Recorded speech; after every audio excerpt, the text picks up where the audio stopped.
आजच्या या गुणवंतांच्या कौतुक सोहळ्यासाठी इथे उपस्थित तुकाराम सर, मल्हार पाटील सर, त्यांचे सगळे सहकारी, व्यासपीठावरचे इतर मान्यवर आणि गेल्या 2-2.5 तासांपासून सगळे विचारांचं बंबार्डिंग झेलत असलेले तुम्ही सगळे लोक, तर मला खरोखर शंका आहे तुम्ही किती उत्सुक आहात ऐकण्यासाठी, कारण जवळपास 2.5 तास झाले तुम्ही ऐकताय.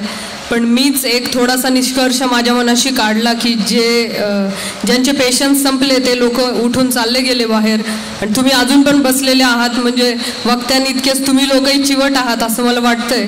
त्यामुळं तुमच्या पण सहनशक्तीचा फार अंत मी बघणार नाही. माझ्या अनुभवातून आलेले काही ज्या गोष्टी आहेत त्या मी तुम्हाला सांगू इच्छिते.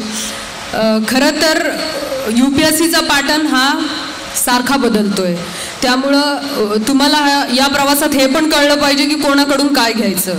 त्यामुळं ज्या लोकांना, म्हणजे माझ्यासारखी लोक ज्यांना सर्व्हिसमध्ये येऊन 7-8 वर्ष झालेली आहेत, त्यांच्याकडून तुम्ही रिसेंट ट्रेंड्स ऐकण्यासाठी बिलकुल येऊ नका, कारण ते आम्हाला पण माहीत नाही आहेत आणि ते इतके डायनॅमिक आहेत की तुम्ही यावर्षी, म्हणजे ही मंडळी जी पास झालेली आहेत त्यांच्याकडून किंवा फार तर गेल्या एखाद्या वर्षामध्ये जो पास झालेला आहे 2016ला वगैरे, अशा व्यक्तीकडून तुम्ही त्या टिप्स घ्या. मी तुम्हाला हे सांगू शकते की तुम्ही सर्व्हिसमध्ये का यावं आणि थोडे काही थंब रूल्स जे माझ्या वेळेपासून, म्हणजे गेल्या 8 वर्षात पण जे बदललेले नाही आहेत. परीक्षेचा म्हणजे हीच नाही, कुठलीही महत्त्वाचं सगळ्यात गोष्ट असते ती म्हणजे तुम्ही ते परीक्षेचं स्वरूप जाणून घेतलं पाहिजे. मग त्याच्यासाठी परीक्षेचा अभ्यासक्रम, सिलेबस, गेल्या वर्षांचे क्वेश्चन पेपर्स, त्यांचा अनालिसिस खूप महत्त्वाचं आहे. त्याच्याशिवाय तुम्हाला कळणार नाही की या परीक्षेच्या गरजा काय आहेत. आणि मग ती परीक्षा किंवा तुमचे विषय घेऊन पास झालेली एखादी व्यक्ती गेल्या 1-2 वर्षात, तर त्यांचं गायडन्स आणि ऑफकोर्स म्हणजे तुकाराम सर आणि ही लोक जी रिसोर्स पर्सन आहेत, या गोष्टींच्या मदतीनं तुम्ही तुमचे प्रयत्न त्या परीक्षेच्या फ्रेमवर्कमध्ये जर ठेवलेत तर पास व्हाल. एक लक्षात ठेवा, जी पास होतात लोक ती जगातली सर्वज्ञानी आहेत. फेल होणारी लोक म्हणजे बिलकुल बिना कामाची आहेत, युजलेस आहेत, असं काही नाही. ह्याचा अर्थ एकच आहे की त्या परीक्षेच्या गरजा काय आहेत ते पास होणाऱ्यांना कळलं, त्यांनी त्यांचे प्रयत्न त्या फ्रेममध्ये टाकले म्हणून ते पास झाले. आणि मला असं वाटतं की you should be very professional जेव्हा तुम्ही ही परीक्षा देताय. तुमचं ध्येय काय आहे, सध्या तरी ते देशसेवा वगैरे आपण बाजूला ठेवूया, म्हणजे you need not talk about this. तुम्ही पासच नाही झालात तर ह्या मार्गाने देशसेवा करायचा प्रश्नच उद्भवत नाही. त्यामुळं पहिली गोष्ट आहे की तुम्ही, तुमचं ध्येय काय आहे, परीक्षा क्रॅक करायची. तुमची फर्स्ट प्रेफरन्सची जी सर्व्हिस असेल, maybe Indian foreign service, Indian administrative service किंवा IPS किंवा IRS, जे कुठलं असेल, काही असेल, पण मग तुमचं फर्स्ट प्रेफरन्सची सर्व्हिस तुम्हाला मिळेपर्यंत मग तुम्ही शांत नाही बसलं पाहिजे. जसं मी बोलले, तुमचं प्रोफेशनल ॲटिट्यूड पाहिजे की मला ही परीक्षा क्रॅक करायची आहे. मग तुमचे सगळे एफर्ट्स जे आहेत ते इनपुट आउटपुट ह्याच्यामध्ये आले पाहिजेत. किती प्रयत्न, किती अभ्यास टाकला म्हणजे किती मार्क बाहेर पडतील असं पाहिजे तुमचं. नाही तर मला लिटरेचर आवडतं म्हणून मी मराठी लिटरेचर हा विषय घेतला असं जर कोणी म्हणत असेल तर हा बिलकुल म्हणजे अनप्रोफेशनल ॲटिट्यूड आहे. आणि त्याच्यामधून किती लोक पास होतील तर मला त्याची शंकाच आहे. कारण जर तुम्हाला इतकं लिटरेचरचं प्रेम असेल तर UPSC ही जागा नाही आहे लिटरेचरचं प्रेम दाखवण्याची. म्हणजे you should treat Marathi literature as one of the subjects. आणि तुम्हाला जर एवढं प्रेम असेल त्याचं तर यू बेटर जॉईन, म्हणजे MA करा मराठीमध्ये, PhD करा, काही तुम्हाला लेखन करायचं असेल तर ते करा. म्हणजे मला अजून पण आठवतं की आमच्या मराठी लिटरेचरच्या याच्यासाठी म्हणजे प्रश्नपत्रिका किंवा आम्हाला जेव्हा आमचे शिक्षक सांगायचे की अच्छा ठीक आहे तुला लिटरेचर घ्यायचं तर थोडं काही तू आवडलेलं पुस्तक किंवा काही असं त्याच्यावरती लिहून आण, तर लोक त्यांच्या कविताच लिहायला लागायचे, म्हणजे इन्स्टंट कवी जे असतात ते. तर हा एकदम चुकीचा ॲटिट्यूड आहे आणि याच्यानी तुम्ही you will end up in wasting your time and resources only. तर बी प्रोफेशनल. जसं मी सांगितलं, तुम्ही किती अभ्यास, किती तास, किती एफर्ट्स टाकले म्हणजे किती मार्क बाहेर पडतील हे गणित कायम डोक्यामध्ये लागतं. आता पहिलं मी सांगितलं तुमचा सिलेबस, तुमचे गेले वर्षाचे क्वेश्चन पेपर्स, तुमचा रिसोर्स पर्सन, ह्या 3 गोष्टी महत्त्वाच्या आहेत. मग परीक्षा जेव्हा सुरू होते, जेव्हा तुम्ही जाणून घेता, एक लक्षात ठेवा, या पृथ्वीवरचा कोणीही माणूस तुम्हाला एका तासामध्ये 10 मिनिटामध्ये किंवा काही एका दिवसामध्ये टिप्स देऊ शकणार नाही की IAS कसं होतात किंवा UPSC पास कशी व्हायची. असं असतं तर म्हणजे त्या लोकांनी सांगितलेली लोकच पास झाली असती. किंवा अजून एक गोष्ट सगळ्या लोकांनी लक्षात ठेवायला हरकत नाही की ही परीक्षा जी आहे तर ती फक्त मेहनत आणि बुद्धिमत्ता आणि तुमचे प्रयत्न या जोरावरतीच क्रॅक करता येते. इथे कुठलेही वशिले किंवा पैसे देऊन असं होत नाही.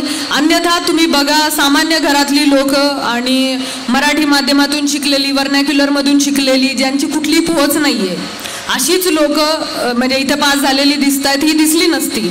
मग तुम्हाला फक्त ज्यांचे मोठे वशिले असू शकतात अशी लोक पास झालेली दिसली असती, तर ते तसं नाहीये. त्यामुळे या गोष्टी डोक्यातून काढून टाका. मला ज्या वेळेला लोक काही गायडन्स मागतात किंवा काही, तर त्यांचे प्रश्न असे असतात की मॅडम ह्याच्यामध्ये आम्ही पास झालो आणि आम्हाला जर दुसरे कार्डर्स मिळाले तर मग काय करायचं, किंवा इथे राजकीय हस्तक्षेप फार होतो या पदांवरती, तर तो कसा टॅकल करायचा. तुम्ही अजून पास पण नाही आहेत परीक्षा आणि हे प्रश्न तुम्ही विचारताय, म्हणजे हा परत मी सांगितलं अनप्रोफेशनल ॲटिट्यूड आहे. आणि हा तुमचा किती तुम्ही नॉन सिरियस आहात तर ते स्पष्ट करतो. तुमचा म्हणजे फिक्स पाहिजे मला काय गाठायचंय. जोपर्यंत तुम्हाला तुमचं ध्येय मंजिलच कळत नाही तोपर्यंत रस्ता कसा कळणार आहे. तुम्ही फिरत बसणार असेच गोल गोल आणि स्वतःचं समाधान करून घेत राहणार की मी फार अभ्यास करतो आहे. पुन्हा अभ्यास किती तास करावा हा फेवरेट प्रश्न असतो लोकांचा. तर मी पण जेव्हा तुम्हाला लोकांसारखे लेक्चर्स ऐकायचे तर त्यावेळेला मी असं फक्त एकच माणूस ऐकला होता, ते MPSC मधून काहीतरी कुठल्या तरी पदावरती ते सिलेक्ट झाले होते. त्यांनी आम्हाला खूप ठासून सांगितलेलं की आम्ही 21 तास अभ्यास करतो. म्हणजे आम्ही पुस्तकांमधून वाचलं होतं की डॉक्टर बाबासाहेब 18 तास अभ्यास करायचे. आता ह्यांचं आम्ही ऐकलं की 21 तास अभ्यास करायचे. म्हणजे मग आम्हाला असं वाटलं की म्हणजे तुम्ही झोपायचा, खाण्यापिण्याचा सगळा वेळ अभ्यासामध्ये काउंट करता का. तर हे म्हणजे हे इनह्युमन किंवा ह्युमनली इम्पॉसिबल आहे. तुम्ही 21 तास कसं काय अभ्यास करू शकता. एक मी सांगते तो प्रयोग करून बघा. म्हणजे मी पण तो करायचे. आपल्या लोकांना ज्यांना फार वाटतं मी 18 तास 19 तास अभ्यास करतो त्यांनी एक प्रयोग करावा. अभ्यासाला बसल्यानंतर घड्याळ घेऊन बसा आणि कागद पेन घेऊन बसा आणि सुरू केला आपण अभ्यास. समजा काय तुमचं 9 वाजता सुरू कराल सकाळी, सुरू करण्याची संपण्याची वेळ 9 वाजता सुरू केला आणि म्हणजे काय संपण्याची म्हणजे तो जो स्पेल असतो तो सलग अभ्यासाचा तेवढा वेळ द्या. तुम्हाला अनेक वेळा दिसून येईल. एकदा करून बघा प्रयोग. मग आपल्याला लक्षात येतं की गेल्या 10 मिनिटांपासून आपण दुसराच विचार करतोय काहीतरी. म्हणजे पुस्तक तर असतं डोळ्यासमोर पण आपल्या डोक्यात काही जात नसतं. किंवा नंतर काही वेळा लक्षात येईल की एकच ओळ आपण 4 वेळा वाचतोय तरी पण कळत नाही की त्या ओळीमध्ये काय आहे ते. किंवा मध्येच फोन येतो, तुम्ही काहीतरी बोलता किंवा पायाला मुंग्या आल्या म्हणून उठून चालायला लागता आणि तुमचं घड्याळ मात्र टिकटिक चालू असते. तर बी ऑनेस्ट आणि एकदा काउंट करा सगळ्या दिवसभराचा की खरंच किती अभ्यास करता. म्हणजे माझं तुम्हाला चॅलेंज आहे. हे बिलकुल ज्यांना वाटतं 18 तास 19 तास अभ्यास करतो ते काय त्याला म्हणजे तुमच्या डोक्यात UPSCचा विचार असणं ह्याला तुम्ही अभ्यास म्हणू शकत नाहीत. तुम्ही खरंच किती करता आहात क्वालिटेटिव्ह अभ्यास तो महत्त्वाचा आहे. तर असा तुम्ही कॅल्क्युलेट करा. माझा सगळ्या प्रिपरेशनमध्ये फक्त एकच दिवस काहीतरी 13 तास वगैरे काही झाला होता. त्याच्यानंतर काही माझा तेवढा अभ्यास वगैरे नंतर झाला नाही. एक ह्याचा थंब रूल असा आहे की दिवसभर तुमच्या डोक्यात तर पाहिजे की काय करायचं नेक्स्ट. म्हणजे अभ्यास कसा करायचा याचा म्हणजे आता मी जे करायचे हे गरजेचं नाही बरं का तुम्ही पण करावं म्हणून. मी जे करायचे ते मी मार्ग तो सांगते आहे. हा तुम्ही बिलकुल गरजेचं नाही की तुम्ही तोच मार्ग चोखाळला पाहिजे. याच्यापेक्षा वेगळे काय असू शकतं. मी तुम्हाला एक मार्ग सांगते. म्हणजे आपले छोटे छोटे चार्ट्स बनवलेले असतात. ज्या गोष्टी समजा काही पाठ करायच्या मगअप करायच्या आहेत. मला अजूनही आठवतंय माझ्या अशा छोट्या छोट्या स्पायरल डायऱ्या असतात ना तशा माझ्या 5-6 डायऱ्या झालेल्या आणि त्याच्यात एकदम शॉर्टमध्ये म्हणजे ते फक्त आपल्यालाच कळेल असं ह्या पद्धतीने इतकं बारीक बारीक बारीक बारीक लिहिलेलं. तर ज्यांचं पॉलिटिकल सायन्स आहे त्या लोकांना माहिती असेल OP गौबाचं पुस्तक म्हणजे फारच आम्ही ते टेक्स्टबुक सारखंच वापरायचो. किंवा मग नंतर म्हणजे त्यातले जे फक्त बुलेट पॉईंट्स आहेत असे मी लिस्ट आउट केलेले. मग नंतर आपल्याला कळत जातं की म्हणजे ही बीट फारच महत्त्वाची आहे, ही परत परत वाचली पाहिजे, असे शॉर्टमध्ये लिहित गेलेलं. तर माझ्या त्या 5-6 काही स्पायरल डायरीज बनल्या होत्या, म्हणजे असे हातावर मावायच्या त्या. मी तुम्हा लोकांना माहिती असेल की आपला याचा फायनल रिझल्ट लागल्यानंतर पुढच्या वर्षाची प्रिलिम्स अगदी एखाद्या आठवड्यात वगैरे असते. तर मग तीही अनसर्टन्टी असतेच, म्हणजे आपल्या रिझल्टचं काय होणार आणि परत प्रिलिम द्यावी लागते की नाही. तर ते रिझल्ट लागल्यानंतर आपला म्हणजे ते 5-6 दिवसांमध्ये मला फक्त तेवढं डायरीज वाचण्या इतकाच वेळ होता.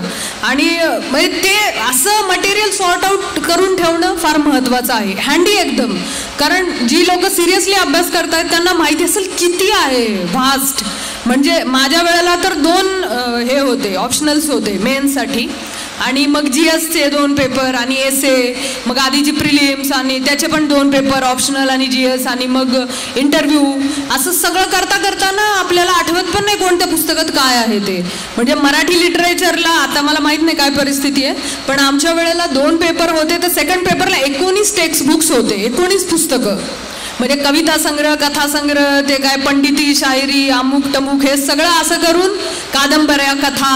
तर हे असे म्हणजे विंदांचा किंवा कुसुमाग्रजांचा कविता संग्रह हे 1 पुस्तक झालं. असे आमच्याकडे 19 होते. आणि पहिल्या पेपरला तर सगळं म्हणजे भाषा, व्याकरण आणि पंडिती, शाहिरी किंवा इतर सर्व प्रकारचं त्याचं कथा, कादंबरी, त्यांचे इतिहास वगैरे, त्याची जी काही प्रवास होत गेलेला आणि खूप सारं. तर हे झालं फक्त 2 पेपरचं तुमचं. बाकी GSचे सगळे विषय तर आहेतच. पॉलिटिकल सायन्स आणि इंटरनॅशनल रिलेशन्स होता. त्याच्यामध्ये ज्यांनी फक्त म्हणजे तुम्हा लोकांना मी हे याच्यासाठी सांगते की तुम्हाला सगळ्या प्रक्रियेची आवाका लक्षात यावा. तर तुम्हाला हे पाहिजे असेल तर नुसतं तो एम्प्लॉयमेंट न्यूजमध्ये सिलेबस दिलेला असतो बघा, तो वाचा एकदा, मग तुम्हाला अंदाज येईल की काय असतं ते. तर हे सगळं ह्याच्यानंतर मग परत ऑप्शनलचे प्रिलिम्सचा 1 पेपर आणि GSचा 1 पेपर असे. तर हे सगळं केल्यानंतर म्हणजे आपल्याकडे इतका वेळ नसतो की तुम्ही असं जे काय ढीग बनवलेलं आहे पुस्तकांचं त्यातून शोधून काढून वाचाल. तर तुमच्याकडे हँडी मटेरियल करून ठेवणं इट इज ऑलवेज प्रिफरेबल. ते तुम्हाला फार कामाला येतं. तर ह्या पद्धतीने अभ्यास करत असताना मी I was topper of Pune university for BA political science. म्हणजे मी फक्त ग्रॅज्युएशन झालं माझं, आणि मग त्या वर्षीचा जो अटेम्प्ट दिलेला तर मी म्हणजे आता हे होते, मी BAला पॉलिटिकल सायन्सची समजा गोल्ड मेडलिस्ट होते पुणे युनिव्हर्सिटीचे, आणि पुढच्या वर्षी अटेम्प्ट दिला तर मी फेल झाले प्रिलिम्स. म्हणजे ते माझ्यासाठीच डायजेस्ट करणं फार मुश्किल गोष्ट होती. असं होऊच कसं शकतं आयुष्यात पहिल्यांदा. म्हणजे मी चांगली काय म्हणूया आपण, म्हणजे एकदम पहिला नंबर नाही आला माझा, तरी मी पहिल्या 10त, पहिल्या 5त वगैरे शाळेत पण कायम असायचे, आणि 12वीला पण पुणे बोर्डात 9वी वगैरे आलेले. तर मी म्हणजे सिन्सिअर आणि चांगला मेरिटोरियस स्टुडंट होते, पण मी आयुष्यात पहिल्यांदा फेल झाले. मग मला कळालं की म्हणजे हे आपण समजतोय तितकं सोपं प्रकरण नाही आहे. मग त्याच्यानंतर जेव्हा अभ्यास केला मग पुढच्या अटेम्प्टला मला 197 रँक आला आणि मला इंडियन रेव्हेन्यू सर्व्हिस मिळाली. त्याच्या पुढच्या अटेम्प्टला पण मला सेम सर्व्हिस मिळाली, मला इम्प्रूव्हमेंट झाली नाही. आणि त्याच्यानंतर मला मग 37वा रँक मिळाला, IAS मिळालं मला. पण ह्या सगळ्या प्रवासामध्ये म्हणजे ही जी UPSC आहे तर ती तिची अनसर्टनिटी हे तिचं कॅरेक्टरिस्टिक आहे. ती तिचा पॅटर्न पडू देत नाही. म्हणजे म्हणून तुम्ही बघितलं असेल की यावर्षी IPS झालेले किंवा IRS झालेले विद्यार्थी पुढच्या वर्षी प्रिलिम्सला फेल होतात. का होतात हे फेल?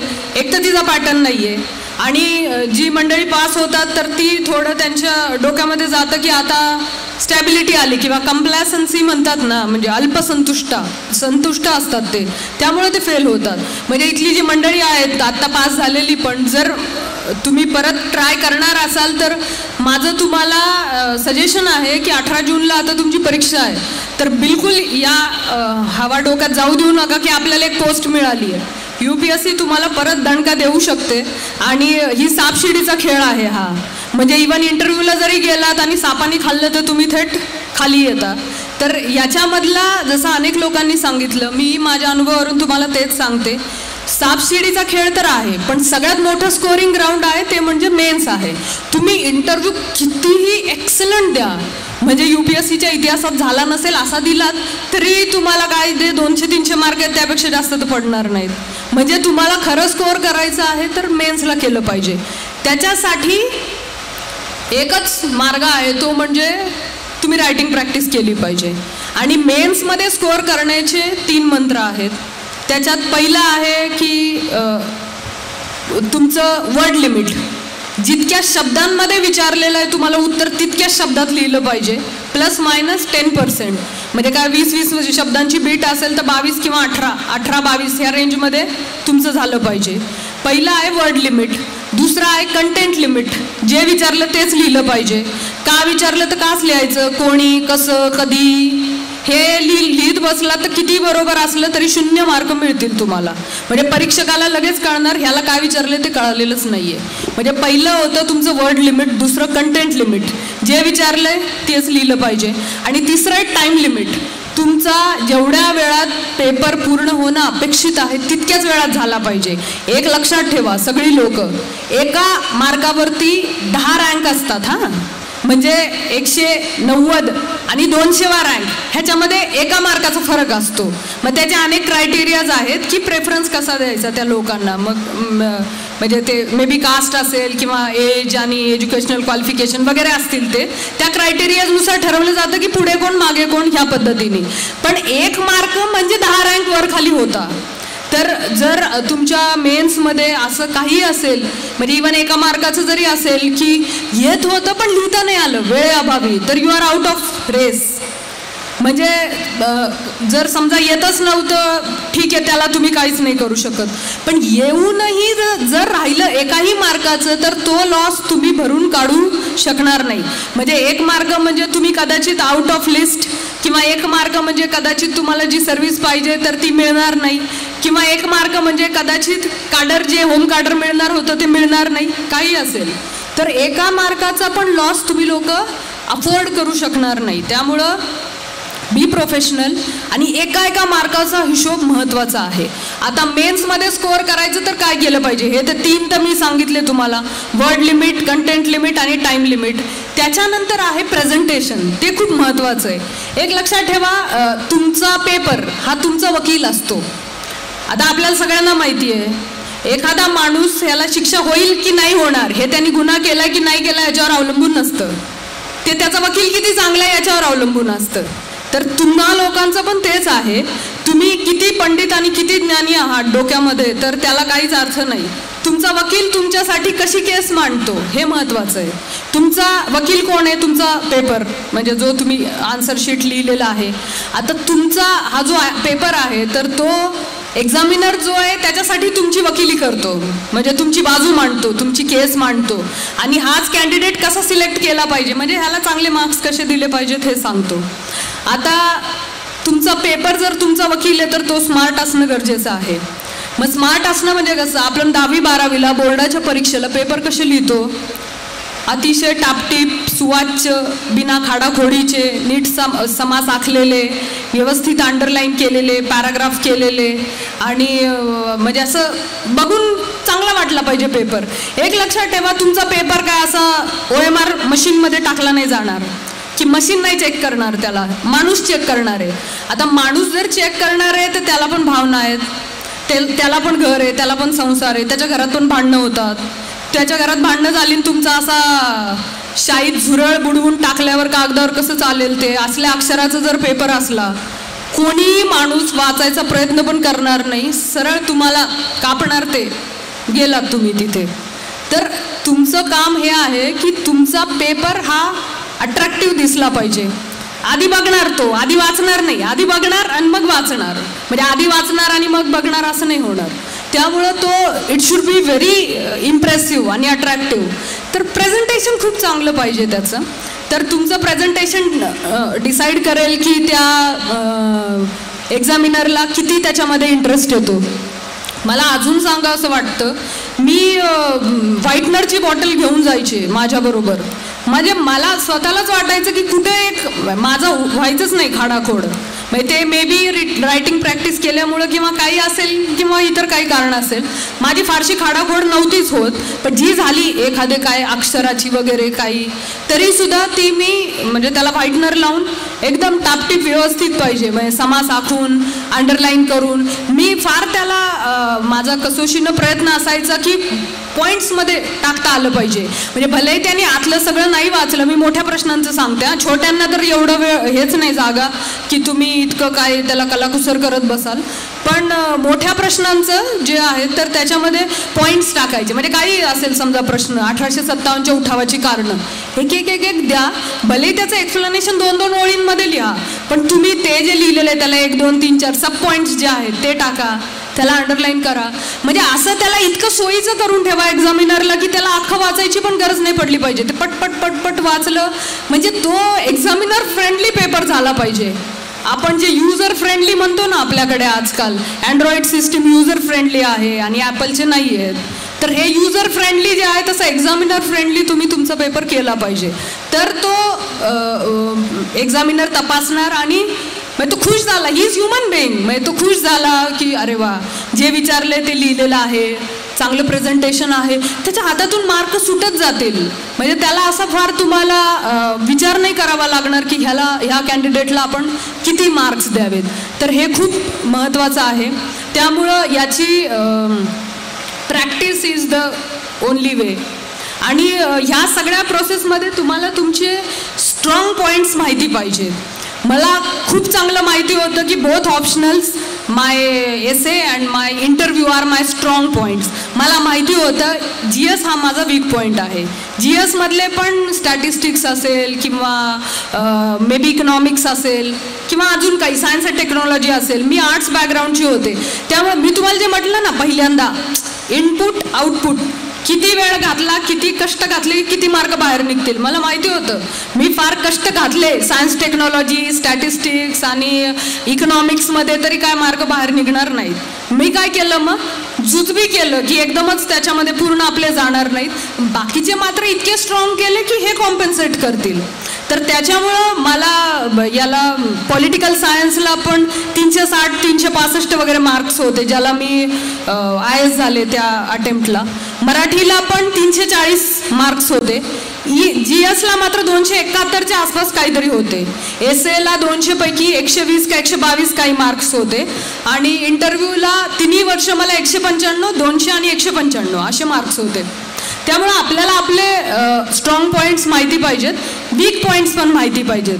म्हणजे ह्या UPSCचा पसारा अभ्यासाचा इतका आहे, म्हणजे लोक बोलतात की एनिथिंग अंडर द स्काय, पण तुम्ही काय उद्या लायब्ररीमध्ये बसून पहिल्या शेल्फपासून वाचायला सुरुवात नाही करू शकत की पहिल्यापासून शेवटपर्यंत वाचतोय आणि एनिथिंग अंडर द स्काय, किंवा ज्ञान काय वाया जात नसतं म्हणून वाचा काही पण जे मिळतंय ते. बिलकुल अनप्रोफेशनल ॲटिट्यूड आहे आणि तुम्ही ह्याच्यातून पास होऊ शकणार नाही, कारण टाईम इतका कमी आहे आणि तुम्हाला खूप करायचंय. म्हणून जे मी तुम्हाला बोलते आहे ना, तुमच्या क्वेश्चन पेपर्सचं ॲनालिसिस करा, ते ॲनालिसिस तुम्हाला गाईड करेल काय वाचलं पाहिजे आणि काय नाही वाचलं पाहिजे. म्हणजे तुम्हाला काय नाही वाचलं पाहिजे हे जरी कळालं तरी फार मोठं आहे.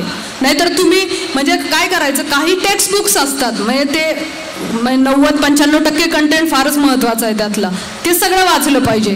काही रेफरन्स बुक असतात, म्हणजे विशिष्ट टॉपिकसाठीच फक्त त्यातलं तेवढं थोडंसं वाचलं तर तुम्हाला होईल. तर हे फार महत्त्वाचं आहे. आणि तिसरी स्टेप आहे तुमची इंटरव्ह्यू. तर इंटरव्ह्यूसाठी म्हणजे काही विचारू शकतात, जसं तुमच्या एका मित्रांनी सांगितलं, त्याला 3-4 प्रश्नांची उत्तरं आली नाही, बरोबर आहे, ते काही विचारतील, समजा आपल्याला माहिती असतं नसतं माहिती, पण you should be very natural. आणि एक लक्षात ठेवा, तुम्ही म्हणजे इंटरव्ह्यू मी जेव्हा द्यायचे तेव्हा आय वॉज 23-24, आणि तुमच्या समोर बसलेली माणसं जी असतात तर त्यांचं क्युम्युलेटिव्ह एज काढलं सगळ्यांचं एकत्र केलं तर मे बी 250-300 वर्ष होईल. तर म्हणजे 24 वर्ष विरुद्ध 300 वर्ष असं असतं. त्यामुळे त्यांना मूर्ख बनवायचा प्रयत्न करू नका. असेही तुम्ही त्यांना म्हणजे तुम्ही मूर्ख बनवायचा प्रयत्न कराल, ब्लफ कराल तर तुम्हीच लॉसमध्ये जाणार. म्हणजे त्यांनी इतके इंटरव्ह्यूज घेतलेले असतात की त्यांना कॅन्डिडेट बघून हा किती इंटेग्रिटीचा आहे आणि किती ग्रॅव्हिटीचा आहे, तर हे कळतं त्याला. मलाही काही थोडे शेवटच्या इंटरव्ह्यूला काही टिश्यू कल्चर वगैरेचे प्रश्न विचारलेले, मी म्हटलं मला नाही माहिती ते. पण त्यांनी मला जी बाकीची माझ्या एरियाची प्रश्न विचारलेली, इंटरनॅशनल रिलेशन्स असेल, लिटरेचर असेल, इन्सर्जन्सी असेल नॉर्थ ईस्टची, नक्सलिझम असेल, किंवा काही शुगर प्रॉब्लेम होता. मी नगरची आहे, अहमदनगरची, त्यामुळं it is having highest number of sugar factories, आणि अलाइड प्रश्न किंवा फॉरेन पॉलिसीवरचे असतील, तर त्याची उत्तरं मला फारच चांगली देता आलेली, म्हणजे कन्व्हिन्सिंगली. त्यांनी काही पर्सनल पण प्रश्न विचारलेले, म्हणजे मला शेवटच्या पॅनलनी प्रश्न विचारलेला की आम्ही पर्टिक्युलरली तुमच्यावरती कॉमेंट नाही करत आहे, पण आम्ही आजपर्यंत जेवढे इंटरव्ह्यूज घेतले तर आम्हाला असं दिसलं, म्हणजे आमच्या वेळीपासून हे सुरू झालेलं, होम कार्डर पाहिजे की नाही आणि कार्डरला प्रेफरन्सेस द्यायची वगैरे पद्धत सुरू झालेली. तर ते म्हणे की आम्हाला असा एकही कॅन्डिडेट सापडत नाही जो म्हणेल की मला होम कार्डर नको. तर असं का, म्हणजे तुमच्यावरती नाही स्पेसिफिक, पण हे असं का?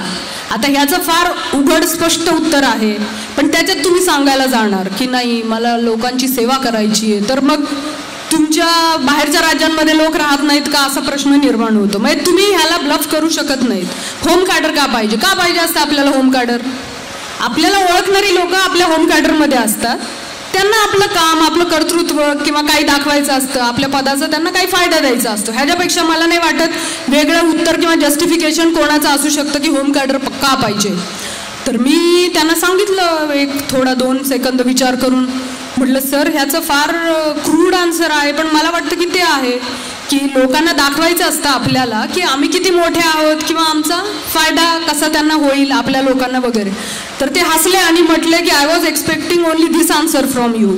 आता ह्याच्यामध्ये जर आपण काही फार मोठ्या गोष्टी सांगायला गेलो तर ते फसतं आणि ते आपण पकडले जातो. तर इंटरव्ह्यूमध्ये अशा अनेक गोष्टी आहेत. तुम्ही ह्या सगळ्या प्रोसेसमध्ये स्वतःला मोटिवेट ठेवणं फार गरजेचं असतं. मग तुमचं डिस्ट्रेस होण्यासाठी तुमचे जे काय मार्ग असतील तर ते वापरा. कोणाला फिरून आल्याने, चक्कर मारल्याने गार्डनमध्ये वगैरे बरं वाटतं, कोणी गाणी ऐकतं, कोणी मित्रांबरोबर गप्पा मारतं, काही घरच्यांना फोन करतात, कोणी पिक्चर बघायला जातं, आवडीचं पुस्तक वाचतं, जे काय असेल तुमचं तर त्या पद्धतीने करा. पण हे 24 तास तुमच्या डोक्यामध्ये पाहिजे. तुमचे छोटे छोटे चार्ट्स वगैरे करून ठेवा. म्हणजे मला आठवतंय की मी जेवताना पण असं रोजचं डोक्यात असायचं की म्हणजे काही समजा मॅप आहे, मला तर जॉग्राफी ऑप्शनल नव्हता पण GS मध्ये जेवढं मॅप असेल तर ते मी रोज जेवताना बघायचे.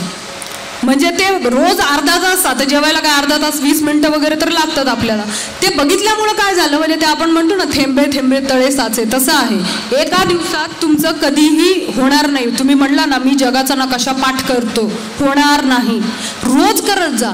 तो रोजचा अर्धा तास इतका होत जातो की मला आठवतंय, मला देशातले माझा जॉग्राफी ऑप्शनल नव्हता हा, तरी पण सांगते, म्हणजे 192 देशांच्या राजधान्या, देशांच्या बॉर्डरला कोणाची बॉर्डर कोणाला आहे, नद्या, वाळवंट, त्याचे समुद्राचे करंट्स, आयलंड्स, काही तुम्ही यू नेम एनिथिंग, पीक्स, गवताळ प्रदेश, जमाती, काही असेल, कुठलंही असेल तर ते माझं पाठ झालं होतं. का? रोज बघून. म्हणजे हे तुमचं जे रोजचं 10 मिनिट, रोजचं 15 मिनिट, त्याची शक्ती एवढी आहे ना. माझं मराठी लिटरेचर होता, तर लिटरेचरच्या सेकंड पेपरसाठी मी जवळपास 350 कडवे म्हणजे 350 स्टांजाज मी पाठ केलेले कवितांचे. मी तुम्हाला जसं बोलले, म्हणजे काही पुस्तकं होती ती काही मला आवडायचे पण नाही ते ऑथर्स, आणि मला त्यात इंटरेस्ट पण नाही वाटायचा. पण मग जे माझे स्ट्रॉंग एरियाज होते त्यातले मी कोट्स काढलेले, म्हणजे पॅराग्राफ्स, की हे आपल्याला उत्तरात, म्हणजे समजा शिळांमधल्या बालपणावरती आला प्रश्न तर हे टाकायचं, विंदांमधलं स्त्री जीवन आलं तर हे टाकायचं. असे 350 कडवे आणि एक 15-20 पानं म्हणजे मी हाताने लिहिलेली होती की हे कोट पाहिजे, हे कोट पाहिजे, ते पाठ केले होते. म्हणजे तुम्हाला खरं वाटेल की नाही आय डोंट नो, पण हे मी का सांगते, एका दिवशी होत नाही, रोज 10 मिनिट करायचं. म्हणजे असं तुम्ही तुमचं डिवाइस करू शकता ज्या गोष्टी तुम्हाला मगअप करायच्यात वगैरे. तर हा तर सगळा प्रोसिजरल पार्ट आहे.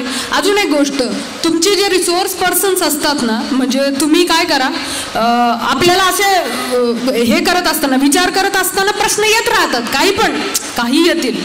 तर मी अशी ती पानं करून ठेवली होती, मे बी डायरीचे, साधे, काही करा, त्याच्यावरती लिहायचं. म्हणजे एक पान तुकाराम सरांचं, पॉलिटिकल सायन्सचा प्रश्न आला डोक्यात की त्यांना तिथं लिहून ठेवायचा.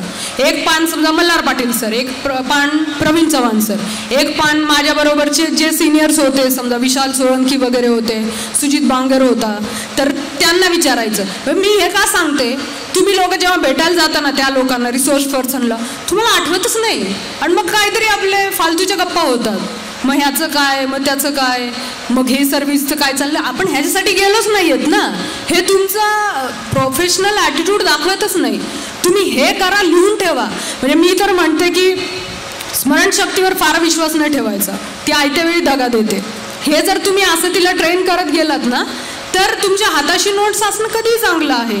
तर हे केलं तर तुमचाही वेळ युटिलाइज चांगला होतो आणि त्या माणसाचाही होतो ज्याला तुम्ही भेटायला गेलेले आहात. तर ह्या काही टिप्स होत्या ज्या तुम्हाला सांगितल्या. आता थोडक्यात मी सांगते तुम्ही सर्व्हिसमध्ये का यायचं. पहिली गोष्ट तर देशातली डायरेक्ट रिक्रुटमेंट होणारी हे सर्वोच्च पदं आहेत. ह्याच्यावरती डायरेक्ट रिक्रुटमेंट होत नाही, मग हे शेवटची पदं आहेत. म्हणजे IAS IPS IRS असेल किंवा Indian foreign service, forest service, बाकीची म्हणजे डायरेक्ट रिक्रुटमेंट होणारी सर्वोच्च पदं ही आहेत. ही सर्व्हिस तुम्हाला इतक्या लहान वयांमध्ये मोठ्या संधी देते. म्हणजे मोठ्या संधी म्हणजे किती, तर मी आधी होते याला, माझं ट्रेनिंग नागपूरला झालं, त्यानंतर असिस्टंट कलेक्टर होते चंद्रपूरला. त्यावेळेला माझ्या सब डिव्हिजनमध्ये म्हणजे प्रांत असतो ना, ते आपल्या तुम्हाला लोकांना प्रांत माहिती असेल, कास्ट सर्टिफिकेट घ्यायला ज्याच्याकडे जाता किंवा नॉन क्रिमिलेअर, तो प्रांत SDO. तर तो आय वॉज असिस्टंट कलेक्टर आणि SDM चंद्रपूर म्हणजे इन्क्लुडिंग हेडक्वार्टर आणि 6 तालुके होते. म्हणजे आमचे कलेक्टर सर काय म्हणायचे की शी इज हाफ कलेक्टर, म्हणजे अर्धा जिल्हा तिच्या माझ्याकडेच होता. मला नाही वाटत इतकं मोठं सब डिव्हिजन कुठे त्यावेळेला पण महाराष्ट्रात होतं. तर म्हणजे आता तर 2-2 तालुक्यांचे त्यांनी सब डिव्हिजन्स केलेले आहेत. तर इतकं मोठं सब डिव्हिजन होतं आणि मी 9.5 महिने पोस्टेड होते. त्यात मी त्याच्यामध्ये 6 elections me as a returning officer केलेले. म्हणजे इतक्या थोड्या वेळामध्ये इलेक्शनची मशिनरी एवढी तुम्हाला हँडल करायला मिळाली आणि जे काही तुम्ही शिकलात. म्हणजे मला आठवतंय मी बल्लारपूर नगर परिषदेला रिटर्निंग ऑफिसर होते आणि रिटर्निंग ऑफिसर म्हणजे त्या एरियासाठी इलेक्शनचं सगळं काम तोच माणूस बघणार असतो, नॉमिनेशनवरती तोच निर्णय घेतो वगैरे वगैरे. तर मी जे एका व्यक्तीला कॅन्डिडेटला डिस्क्वालिफाय केलेलं त्याचं नॉमिनेशन पेपर, तर त्या एका डिसिजनमुळं म्हणजे तो हायकोर्टपर्यंत गेला आणि माझा डिसिजन जो होता तो हायकोर्टाने पण कन्फर्म केला. पण त्या एका डिसिजनमुळं त्या नगर परिषदेतली सत्ताधारी पार्टीच बदलली, त्यांची एक सीटच कमी झाली. म्हणजे ज्याला मी डिस्क्वालिफाय केलं होतं तो माणूस म्हणजे त्यांची शुअर सीट होती ती गेली आणि ती पार्टीच चेंज झाली. म्हणजे तुमच्या एका डिसिजनमुळे इतका परिणाम होऊ शकतो. त्यानंतर मी CO जिल्हा परिषद होते जळगावला. तर आपण म्हणजे तुम्ही 26-27व्या वर्षी तुम्हाला CO जिल्हा परिषद बनवलं जातं. म्हणजे माझ्याकडे 16-17 हजारची आस्थापना होती. म्हणजे आमचे 9,500 प्राथमिक शिक्षक होते, 6,500 आशा होत्या, 6,500 अंगणवाडी सेविका होत्या, 2,500 आशा होत्या आणि बाकीचा सगळा स्टाफ मिळून. तर इतक्या मोठ्या जिल्हा परिषदेचे म्हणजे यांच्या आस्थापनेचे विषय असतील काही असेल तर त्यावेळेला आम्ही म्हणजे हेल्थमध्ये एज्युकेशनमध्ये इतकं काम केलेलं त्याचं फार सॅटिस्फॅक्शन असतं तुम्हाला. तुमचं स्मॉल इंटरव्हेन्शन म्हणजे आम्ही काय केलेलं, आमच्याकडे 77 PHCs होत्या. तर PHCला एक औषध भांडार असतं, स्टोअर ज्याला म्हणतो आपण. म्हणजे तिथं जो पेशंट येतो त्यांनी तिथून औषधं घ्यायची असं असतं. तर त्या स्टोअरमध्ये काय होतं म्हणजे उंदरं सलाईन खाऊन टाकायची, कधी पाणी गळलं, बुरशी यायची त्या बॉक्सला, औषधं खराब व्हायची, छोटा इश्यू आहे. आम्ही काय केलं त्या स्टोअर्सला, आपलं मेडिकल स्टोअर कसे असतात त्याचे चांगले कॅबिनेट्स बनवले, त्याचं हे केलं प्रूफ, आपलं रूफ जे असतं तर ते जे लीक होत आहे ते आम्ही चांगलं केलं. म्हणजे उंदरांचा वगैरे बंदोबस्त केला. इतकं छोटं इंटरव्हेन्शन आहे पण त्यांनी औषधांची होणारी नासाडी इतकी कमी झाली म्हणजे जवळपास नाही अशी. तसंच सेंट्रल स्टोअर होतं आमचं डिस्ट्रिक्ट हेडक्वार्टरला, ते पण आम्ही खूप चांगलं केलं. म्हणजे ह्या छोट्या गोष्टी ना तिथे काम करणाऱ्या लोकांना पण फार मोटिवेशन देतात. आस्थापनेचे विषय असतात, समजा अंगणवाडी सेविकांचे असतील, मग त्यांना साड्या असतील किंवा त्यांना जे काही नमुने द्यायचे आहेत त्यांचे छोटे छोटे विषय असतात. पण तुमच्या इंटरव्हेन्शनमुळं म्हणजे एका स्ट्रोकमध्ये 7,000 8,000 लोकांच्या याच्यावरती तुम्ही परिणाम करता. हे तुम्हाला मी छोटे विषय सांगितले. त्याच्यानंतर तर ॲज अ CEO जेव्हा तुम्ही काही पॉलिसी ठरवता, काही इम्प्लिमेंट करता, ते खूप मोठे विषय आहेत. म्हणजे मला आठवतं की जळगावचा 0 to 6चा सेक्स रेशिओ हा राज्यात खालून दुसरा आहे, बीड नंतर जळगाव असा होता. तर आमच्याकडे DHIS 2 असं एक असतं, म्हणजे ते आपण ANC मदर्स वगैरे त्यांचं ट्रॅकिंग करून सगळी इन्फॉर्मेशन त्यात भरली जाते. तर मला आठवतं आहे की तो सेक्स रेशिओ जो आहे तो आमच्या 2 वर्षात जे आम्ही कन्सिस्टंट प्रयत्न केले तर त्याच्यामुळं तो वाढून काही 887 काहीतरी होता, तर तो आम्हाला 894-95 पर्यंत वाढवण्यामध्ये आम्हाला 2 वर्षामध्ये त्याचं यश मिळालेलं. अजून अनेक बऱ्याच अशा गोष्टी आहेत की ज्या आम्ही केलेल्या. आता 2 वर्षांपासून जेव्हा मी रायगड कलेक्टर म्हणून माझी पोस्टिंग झाले, रायगड हा खूप पॉलिटिकली सेन्सिटिव्ह जिल्हा समजला जातो आणि माझी पोस्टिंग म्हणजे डायरेक्ट रिक्रुटेड IAS ऑफिसरची पोस्टिंग जवळपास 1 वर्षानंतर झाली. आणि रायगड म्हणजे हा जुना कुलाबा जिल्हा, म्हणजे रायगडच्या कलेक्टरचं घर हे 1885चं आहे. 1885 म्हणजे आपल्या इंडियन नॅशनल काँग्रेसची स्थापना झालेली ते वर्ष.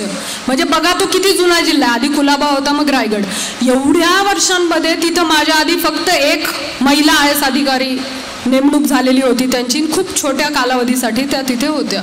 तर म्हणजे मला जॉईन करताना पण अनेक लोक बोललेली की असं आहे तसं आहे, म्हणजे सकारात्मक काय व्ह्यूज कोणाचे नव्हते की तुम्ही इथे जॉईन करा म्हणून. पण तरी मी केलं. म्हणजे आग्रह होता, मला CM साहेबाई बोललेले की तुम्ही जॉईन करा आणि बाकी म्हणजे त्यांचे प्रधान सचिव बाकीची लोकही बोललेली. मी म्हटलं ठीक आहे मग जॉईन केलं. 2 वर्षामध्ये म्हणजे जे अनेक कामं आम्ही केले तर त्यातले एक होता दळी जमिनींचा प्रश्न. म्हणजे आदिवासींना आम्ही 9,500 हेक्टर जमिनीचं वाटप केलेले पट्टे. त्यानंतर रायगड किल्ला तुम्हाला सगळ्या लोकांना माहिती आहे. माननीय पंतप्रधान आणि माननीय मुख्यमंत्री महोदय तिथे आलेले आणि त्यांनी असं ठरवलं की रायगड किल्ला हा आदर्श गड किल्ल्यांचं मॉडेल म्हणून हे विकसित झाला पाहिजे. तर त्याचा जो आराखडा आम्ही बनवला 606 कोटींचा, म्हणजे 606 कोटींचा आराखडा, प्रत्येक गोष्ट त्यात छोटी छोटी जी होती तो सगळा बनवून त्याला अल्टिमेटली मुख्यमंत्र्यांच्या अध्यक्षतेखाली जी कमिटी असते तिची आम्ही मान्यता मिळवू शकलो. आणि माझी मग त्यानंतर थोड्या दिवसात ट्रान्सफर झाली. पण हा एक माइलस्टोन होता की आम्ही म्हणजे असा महाराष्ट्रात कुठला जिल्हा नाही किल्ला नाही आहे ज्याचा इतका मोठा आराखडा मंजूर झालेला. खूप मोठी प्रक्रिया आहे तो मंजूर करून घ्यायची. त्यानंतर जे काही मोठे डिझास्टर मॅनेजमेंटचे प्रसंग हँडल करावे लागले तर पनवेलला जवळ एक्सप्रेस हायवेवरती एक ॲक्सिडेंट झालेला आणि त्या ॲक्सिडेंटमध्ये 17 लोक मेलेली. तर आम्ही लोकांनी म्हणजे ते इतके सगळे अरेंजमेंट केल्या होत्या की त्यातल्या एकाही माणसाला म्हणजे 1 रुपयाचाही खर्च करायची गरज नाही पडली. म्हणजे काहींची लोक नातेवाईक मेलेले, काही जखमी झालेले. तर ती लोक त्या परिस्थितीत नव्हते की त्यांना लगेच आपण हे करू शकू, म्हणजे ते खर्च करू शकतील. अशा वेळेला काय प्रशासनाकडे लगेच असा फंड काढून ठेवलेला नसतो की तुम्ही हे खर्च करा याच्यातून. पण तुमचे गुड ऑफिसेस वापरून मग काही म्हणजे मोठे कॉन्ट्रॅक्टर्स असतात जिल्ह्यामध्ये तालुक्यामध्ये, आपण त्यांना म्हणतो तुम्ही काही याच्यामध्ये मदत करा, एनिथिंग. मग तुम्हाला जिथून मग काही समाजसेवक असतात, काही राजकीय नेते असतात, त्यांच्या ॲम्ब्युलन्सेस आम्ही अरेंज केलेला त्यांच्या डेड बॉडीज परत ह्या लोकांच्या त्यांच्या घरी पोहोचवण्यासाठी वगैरे. हा एक मोठा ॲक्सिडेंट होता. दुसरा सगळ्यात मोठा ॲक्सिडेंट जो तुम्ही लोकांनी बघितला असेल टीव्हीवरती पण, ज्याला जागतिक मीडियामध्ये पण कव्हरेज मिळालं, तो म्हणजे सावित्री नदीवरचा ब्रिज जो पडला महाडचा 2 ऑगस्ट 2016ला मागच्या वर्षी पडला. तर हा ॲक्सिडेंट असा होता की इट वॉज अनप्रेसिडेंटेड. म्हणजे देशामध्ये पण असा अपघात याच्या आधी कधी झाला नव्हता. त्यामुळं कोणाला माहीत नव्हतं की कसं रिस्पॉन्ड करायचे. म्हणजे मला रात्री 11:15ला फोन आल्यानंतर आणि पाऊस धो चालू होता. म्हणजे आपल्याकडच्या इकडच्या लोकांना कोकणातल्या पावसाची कल्पना नाही येऊ शकत की किती पडू शकतो. म्हणजे मी जळगावला होते, जळगावचं इयरली ॲव्हरेज होतं 642 mm. पावसाचं. आणि मी रायगडला होते. रायगडचं इयरली ॲव्हरेज होतं 3142 ml, म्हणजे याच्या 6 पट ऑलरेडी इयरली ॲव्हरेज आहे. आणि मागच्या वर्षी तर आमच्या इयरली ॲव्हरेजच्या पण 165% पाऊस झाला, म्हणजे तो इतका पाऊस झाला त्या वर्षी. तर खूप प्रचंड पाऊस होता. आणि रात्री मला 11:45ला फोन आला की असं असं झालं. तर मी पण नव्हता तो ब्रिज बघितलेला की कुठे आहे. तर मला आधी वाटलं छोटा काहीतरी ब्रिज वाहून गेला असेल. मग पाऊस खूप होता. माझे SDM वगैरे हळूहळू मग त्यांना, कारण ड्रायव्हरला फोन केला SDMनी, त्याच्या घराच्या तिकडे पाणी घुसलं होतं, त्याला येता येईना, असे छोटे छोटे प्रॉब्लेम. तर त्याची आम्हाला अंदाज यायला मग आम्हाला थोड्या वेळाने परत माझे SDMचे कंटिन्युअस फोन येत होते. तर मग ती मला म्हटली की मॅडम इथला एक माणूस बोलतो आहे की त्यांनी 1-2 गाड्या ब्रिजवरून खाली पडताना बघितल्या. म्हटलं माहिती नाही, तुम्ही लोकांनी फोटोज तेव्हाचे बघितले असतील किंवा इंटरनेटवर जाऊन सर्च करा किती मोठा ब्रिज आहे तो. तर ते मग आम्हाला तरी पण अंदाज येईना. मग मध्येच आलं की पोलिसनी पण परत चौकशी केली. नाही, जो माणूस इन्फॉर्मेशन देतोय तर तो दारू पिलेला आहे, म्हणजे त्यांनी सांगितलेली इन्फॉर्मेशन तितकीशी पक्की नाही. मग परत आमची शोधाशोध सुरू झाली की काय आहे. हे खूप पटपट चाललं होतं. मग नंतर मला डिव्हिजनल कंट्रोलर असतो STचा, त्याचा मला फोन आला, मॅडम 2 गाड्या ST बसेस चिपळूणवरून निघाल्या होत्या पण त्यांच्या डेस्टिनेशनला पोहोचल्याच नाहीत ज्या ब्रिजवरून जातात. मग आम्ही परत शोधाशोध सुरू केली. तर त्यांचे GPSचे लोकेशन पण त्या ब्रिजच्या अलीकडेपर्यंत वगैरे असे दिसत होते, नंतर दिसत नव्हते. ड्रायव्हर्सचे मोबाईल बघितले, त्यांचे टॉवर लोकेशन्स काढले आम्ही, CDRs काढले, तर ते पण ब्रिजच्या आसपास दिसत होते, नंतर दिसत नव्हते. मग ह्याची ग्रॅव्हिटी खूप वाढायला लागली की 2 बसेस गेल्या त्या ब्रिजमध्ये आणि किती लोक गेली असतील. मग तोपर्यंत CM सरांकडून पण फोन सुरू झाले, चीफ सेक्रेटरींचे पण फोन सुरू झाले. आणि मग ते जे सुरू झालं आणि त्या दिवसापासून नंतरचे 10 दिवस 13 दिवस आम्ही जे काम करत होतो, म्हणजे तुम्हाला शब्दामध्ये नाही सांगता येणार की आम्ही त्याच्यामध्ये काय काय कष्ट केले. दुःखाची गोष्ट आहे की त्यातला एकही माणूस आम्हाला वाचवता आला नाही. कारण म्हणजे त्याची ग्रॅव्हिटी तुम्हाला सांगायची तर जी बस त्या पुलावरून खाली पडली त्यातल्या कंडक्टरची बॉडी आम्हाला समुद्रामध्ये 120 किलोमीटर लांब जाऊन मिळाली. म्हणजे त्या नदीला फोर्स इतका होता की 2 दिवसातच ती बॉडी ट्रॅव्हल करत 120 किलोमीटर लांबपर्यंत गेली. म्हणजे त्या नदीमध्ये मगरींचं पण ब्रीडिंग ग्राउंड होतं आणि फोर्स पाण्याला इतका होता की म्हणजे त्याच्यात मोठे मोठे अँकर्स टाकले 300-350 किलो वजनाचे, ते असेच म्हणजे फुगा उडल्यासारखे उडत होते, इतका पाण्याला प्रेशर होतं. आणि NDRFच्या टीम्स होत्या, त्यांच्या बोट्स पण टॉपल होत होते. एकदा तर असं झालं की म्हणजे NDRFचेच ते जवान त्याच्यात अडकतात आणि म्हणजे काही अजून लाईफ कॅज्युअलिटी होते का असं वाटत होतं. मग त्यावेळेला एकाच वेळेला 3-4 चॉपर्स होते, नेव्हीचे, एअरफोर्सचे, त्यांचे डायव्हर्स होते. आम्ही लोकली मिळवलेली लोक होती, म्हणजे आमच्याकडे राफ्टिंग असोसिएशन वगैरे आहेत कुंडलिका नदीच्या, ती लोक होती. किंवा अजून आमच्याकडे NDRFची 150 लोक होती. म्हणजे we kept we left no stone unturned असं म्हणा, म्हणजे काहीच करायचं बाकी नव्हतं ठेवलं. तर ह्या सगळ्या प्रयत्नांनिशी म्हणजे हे सगळं करत असताना जेवढ्या अनेक एजन्सीज काम करत असतात, ॲज अ डिस्ट्रिक्ट मॅजिस्ट्रेट तुम्हाला बोलावं लागतं. म्हणजे सगळा नॅशनल मीडिया तिथं OB व्हॅन्स घेऊन पार्क करून होता.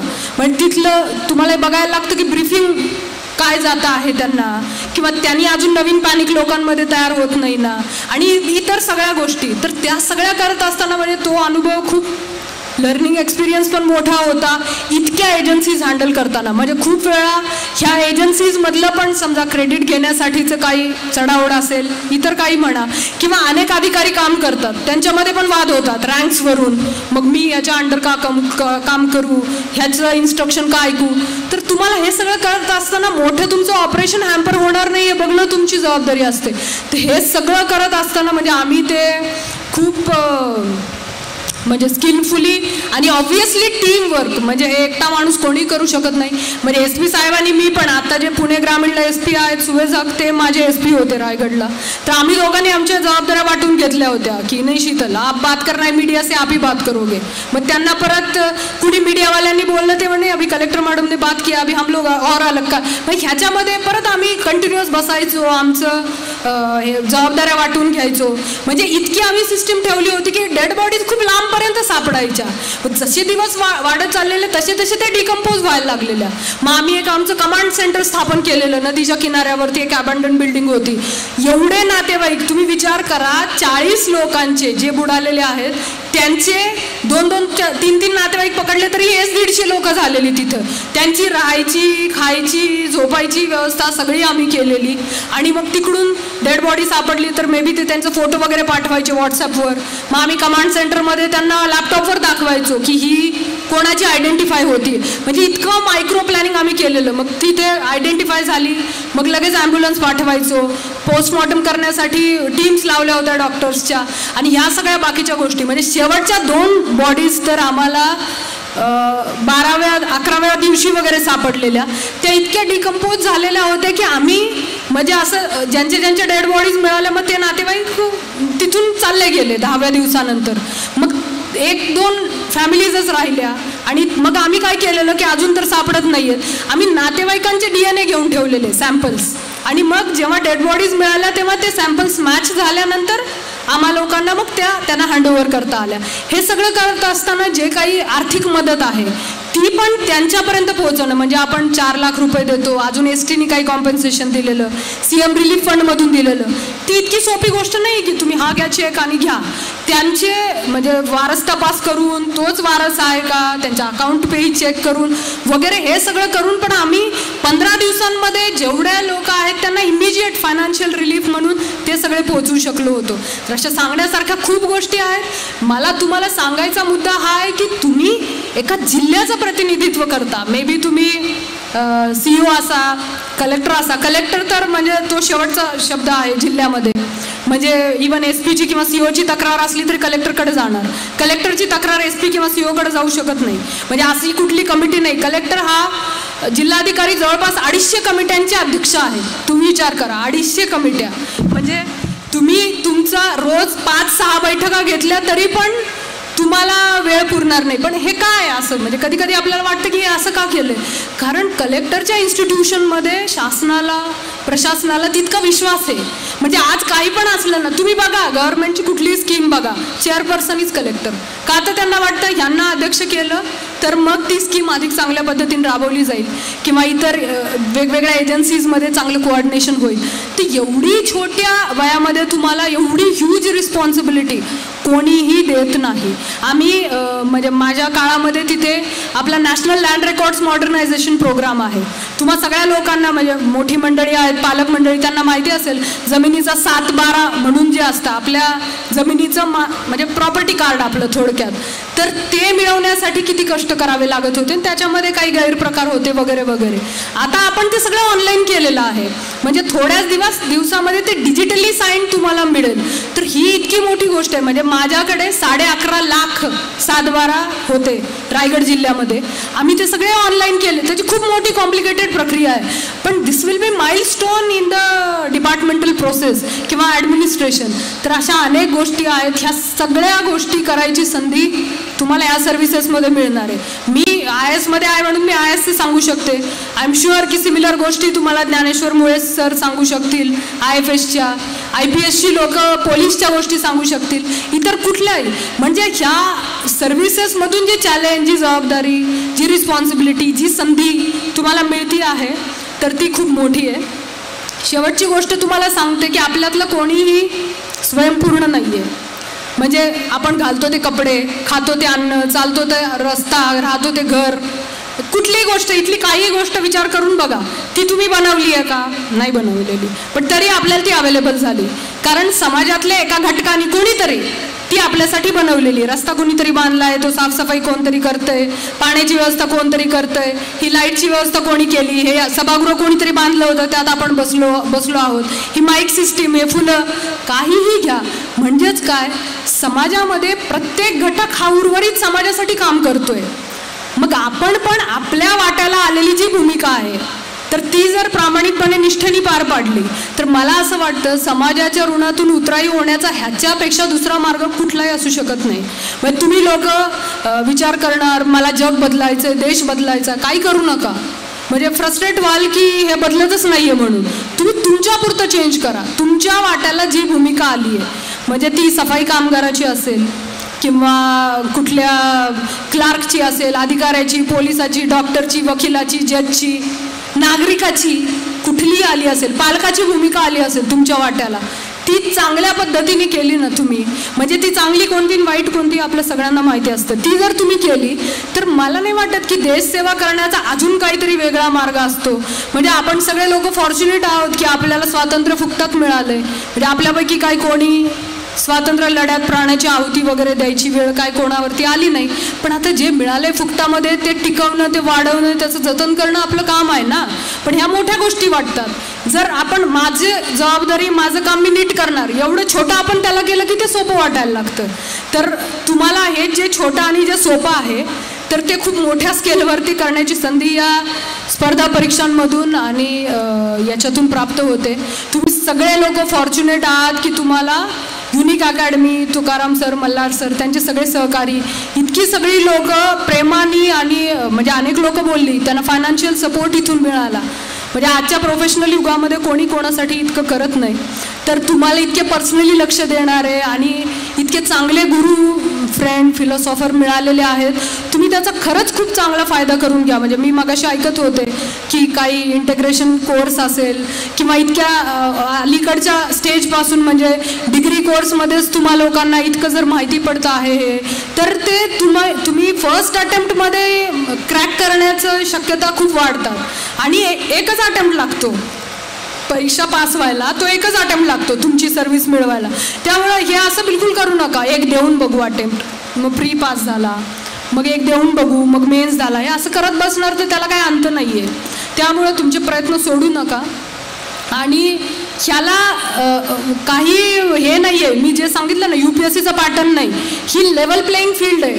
ह्याच्यामध्ये देशातलं cream, IITians, IIM, doctor, engineer, PhD पासून माझ्यासारखे प्लेन ग्रॅज्युएट आर्ट्सचे तिथपर्यंत सगळी लोक बसतात. आणि तरी मी 37व्या क्रमांकाने ह्या देशामध्ये आले रँकमध्ये. माझा एक बॅचमेट होता IRSचा, तो चेन्नईला सिनेमा हॉलमध्ये पॉपकॉर्न विकायचा. तो दुसऱ्या वेळेला बघा IRS ऑफिसर झाला. म्हणजे he will be assistant commissioner income tax, एक दिवशी तो चीफ कमिशनर इन्कम टॅक्स होईल. माझा दुसरा मित्र होता तर तो रेल्वेमध्ये तिकीट कलेक्टर होता, तो IAS ऑफिसर झाला. म्हणजे ह्याला काही मक्तेदारी नाही आहे विशिष्ट फॅमिलीची किंवा कॅटेगरीची की हेच पास होतात, असं काही नाही. पण कष्टाला आणि स्मार्ट कष्टाला पर्याय नाही. म्हणजे आपल्या सगळ्या लोकांना एक्सेप्शन्स हे रूल्स म्हणून सांगायची फार आवडती सवय असते. म्हणजे ते असे खूप म्हणायचे, म्हणजे शीतल उगले आर्ट्स घेऊन IAS झाल्या ना, मग आम्ही पण होणार, व्हाल ना. पण ओव्हर कॉन्फिडन्समध्ये जाऊ नका. म्हणजे मी काय फक्त आर्ट्सवर मध्ये आत्ताची यादी बघितली तर सगळे डॉक्टर, इंजिनियर्स आहेत ऑलमोस्ट. म्हणजे आर्ट्स झालेली लोक काय फारच कमी किंवा 1-2 असतील.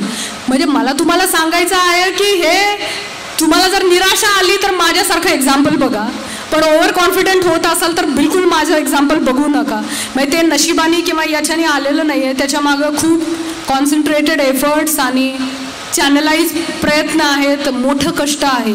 आणि जे मी तुम्हाला सांगितलं, तुम्ही कष्ट म्हणजे गाढव काम करणार तर पास होणार नाहीत. तुम्हाला स्मार्ट काम करावं लागेल. ते अभ्यास स्मार्ट कसा पद्धतीने करायचा ते मी माझ्या परीने तुम्हाला काही सांगण्याचा प्रयत्न केला. आय होप की तुम्हाला त्यातून काही चांगलं मिळालं असेल. आणि मी तुम्हाला सगळ्या लोकांना जी पास झाली आहेत, जी परत परीक्षा देत आहेत आणि इवन जे अजून पाईपलाईनमध्ये आहेत, काही विचार करतायत, काही अभ्यास करू का अशी तयारी करतायत, त्या सगळ्यांना शुभेच्छा देते. या सर्व्हिसेससारखं चांगली नोकरी ह्या देशात प्रायव्हेट कंपन्या पण तुम्हाला ऑफर करू शकत नाहीत. हे मला फार जबाबदारीने सांगावंसं वाटतं.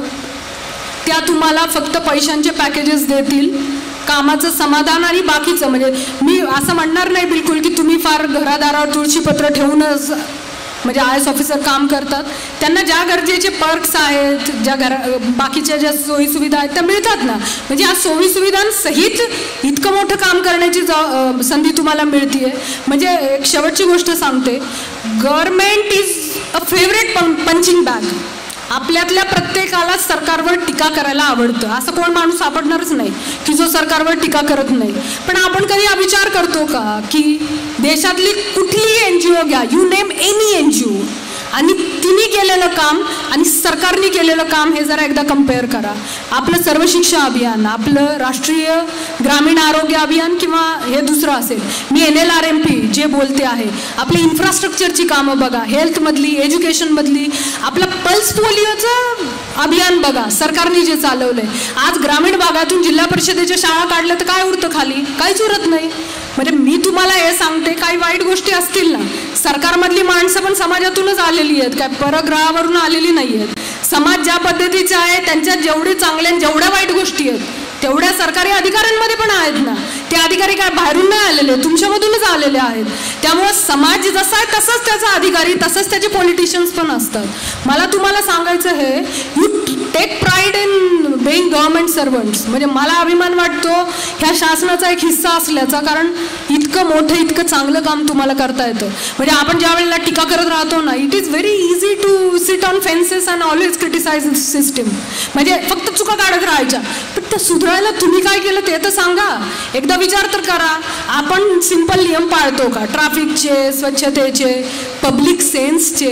तुम्ही अलीकडे वाचला असेल, जी गोव्याची एक्सप्रेस आपल्या शासनाने सुरू केली होती रेल्वे, त्यातले सगळे सेट्स हेडसेट्स लोक घेऊन गेली आणि सीट खराब केल्या, बाकीचं खराब केलं, टॉयलेट्स घाण केली. हे आपले पब्लिक सेन्स आहे. आजही आपल्या देशामध्ये स्वच्छता राबवा म्हणून पंतप्रधानांना मोहीम हाती घ्यावी लागते. आजही आपल्या देशामध्ये मुलींना जन्म घेऊ द्या म्हणून मोहीम हाती घ्यावी लागते. पण हे सांगितल्यावर आपण कुठल्या, म्हणजे ॲज अ सोसायटी आपण कुठल्या शहाणपणाच्या गोष्टी कायम करत राहतो. मला असं वाटतं की इंट्रोस्पेक्शनची फार गरज आहे. बिकॉज म्हणजे आपण हिपोक्रॅट सोसायटी आहोत. म्हणजे भोंदू किंवा ढोंगी जे असतात ना, फक्त दुसऱ्यांच्या चुका काढत राहतात, आपण स्वतःकडे बघतच नाही. तर हे टाळलं पाहिजे. म्हणजे म्हणून मी म्हटलं की समाजाच्या ऋणातून उतराई व्हायची संधी याच्यापेक्षा चांगली तर तुम्हाला मिळूच नाही शकत. पण सगळी लोक काय पास होणार नाहीत. तर ॲटलिस्ट तुम्ही लोक चांगले नागरिक बनण्याचा तरी प्रयत्न करा. तुमच्या वाट्याला जी काय भूमिका आलेली आहे ती निष्ठेने प्रामाणिकपणे करायचा प्रयत्न करा. हे झाल्यानंतर मात्र आपल्याला बोलण्याचा पूर्ण नैतिक अधिकार आहे की हे चुकीचं आहे आणि याच्यामध्ये सुधारणा व्हायला पाहिजे. तोपर्यंत मला असं वाटतं की आपण कोणी फक्त बोट उठवून हे चूक हे चूक हे चूक, आपण काय करतो हे पण आपण बघितलं पाहिजे. व्यसनाधीनता असेल, काही असेल, किती अनेक विषय आहेत की ज्याच्यामध्ये आपण स्वतःकडे बघण्याची गरज आहे. तर मला वाटतं आता खूप तुम्हाला लेक्चरचा ओव्हरडोस झालेला दिसतोय. शेवटी फक्त तुम्हा सर्व लोकांना जे पास झाले त्यांचं कौतुक आहे. माझी इच्छा आहे की तुम्ही लोकांनी अजून इम्प्रूव्हमेंटसाठी प्रयत्न करावेत, कारण सगळ्या लोकांना ऑल इंडिया सर्व्हिस मिळणार नाही. तर अजून इम्प्रूव्हमेंटसाठी तुम्ही प्रयत्न करावेत. आणि जे लोक नुसतं त्या विचार करतायत की करू की नको, याच्यातला अजून शेवटचा मुद्दा, तुम्ही लोक दुसरा करिअर ऑप्शन ठेवून करायचं का नाही हा तुमचा पर्सनली डिसिजन आहे. म्हणजे माझं तर होतं की BA पॉलिटिकल सायन्स झालेले होते. मला आजही म्हणजे उत्तर सापडत नाही की मी जर पास झाले नसते तर मी काय केलं असतं. कदाचित आय वॉज सो फोकस्ड आणि म्हणजे फॉलबॅक ऑप्शनच नाही, काय प्लॅन बीच काही नाही, परतीच्या दोर कापलेली लढाई असते तसं. तर ते काय नव्हतंच. त्यामुळं म्हणजे मला एकच रस्ता होता की वरती त्याच्याकडेच जाणं, त्या पोस्टकडे. त्यामुळं कदाचित झालं. दुसरे काही लोकांना वाटत असेल की फायनान्शियल स्टॅबिलिटीची गरज आहे, तुम्ही बिलकुल तुमचा ऑप्शन करिअर ऑप्शन ठेवून हे करू शकता. म्हणजे सक्सेसचे UPSCच्या अनेक मॉडेल्स आहेत, त्यातलं तुमचं कोणतं हे तुम्ही ठरवायचं आहे. आणि पुढे येऊन म्हणजे हे तर सोपी गोष्ट होती परीक्षा पास करणं, खरी मजा तर आता आहे. म्हणजे तुम्ही नेट प्रॅक्टिस केली. खरे बाउन्सर तर प्रशासनात आल्यानंतर एकदा पोस्टवरती बसल्यावर मग यायला लागतात. मग त्यातलं जे डिसिजन मेकिंग आहे ते खरं आत्तापासूनच सुरू होतं. ऑप्शनल कोणता घ्यायचा, मीडियम कोणतं घ्यायचं, क्लास कोणता लावायचा की नाही, कुठल्या शहरात अभ्यास करायचा, किंवा या बाकीच्या ज्या गोष्टी आहेत. तर म्हणजे जॉब करून करायचं का घरी बसून करायचं. तर ह्या सगळ्या गोष्टी पर्सनली तुमच्या आहेत. तुम्ही इतर लोकांचं सगळ्यांचं ऐकून घ्या. तुमच्यासाठी जे लागू पडतं तर ते तुम्ही घ्या. शेवटी मी तुम्हाला सगळ्यांना खूप साऱ्या शुभेच्छा देते. ईश्वराला प्रार्थना करते की तुमच्या हातून कायम चांगली कामं घडवत आणि अनेक लोकांचे आयुष्य तुमच्या प्रयत्नांनी उजळून निघत अशी प्रार्थना करते. तुम्हाला पुन्हा एकदा शुभेच्छा देते आणि आपण मला सर्वांनी बोलवलं त्याबद्दल पण धन्यवाद व्यक्त करते की मला एकदम माझा काल सत्कार झाल्यासारखं वाटते आणि जुन्या आठवणी इतक्या वर्षांनंतर परत एकदा उजळून आल्या. तर थँक्यू व्हेरी मच. जय हिंद, जय महाराष्ट्र. धन्यवाद मॅडम.